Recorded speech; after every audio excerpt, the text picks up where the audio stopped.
Nawr, mae eisiau bod ar rhan yn yr opera sebon Pobol y Cwm. Dan Rhys yw enw ac mae Iachau yn ardal Llanbryn Mair ac mae wedi bod yn dysgu'r iaith ar y we. Mae hefyd yn defnyddio'r we i wireddu I uchelgais o symud I gwmderi. Nes Williams i'r hanes.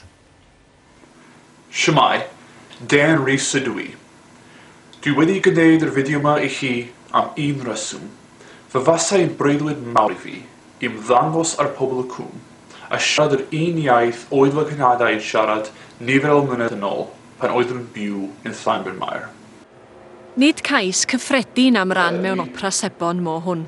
Mewn 5 munud o gyflwyniad, mae'n arddangos I ddonia actio drwy gyfrwng sawl cymeriad ar wefan YouTube. Yn rhyfeddol, dim ond ers blwyddyn mae Dan wedi bod yn dysgu'r iaith, a hynny ar ei ben ei hun heb unrhyw gymorth ar y we. A'i chwilfrydedd am bopeth Cymraeg gathag o at opera sebon Pobol y Cwm, cyfres y mae o'n hoff iawn ohoni. Wel, bythefnos yn ôl mi welson ni Americanwr oedd wedi dysgu'r Gymraeg, Dr Jerry Hunter, yn cipio medal ryddiaeth yr Eisteddfod Genedlaethol. Tybed felly, os na le I Americanwr arall sydd wedi dysgu'r Gymraeg gael rhan yma yn Pobol y Cwm. Ond be mae'r cynhyrchwyr yn ei feddwl o'i gais o?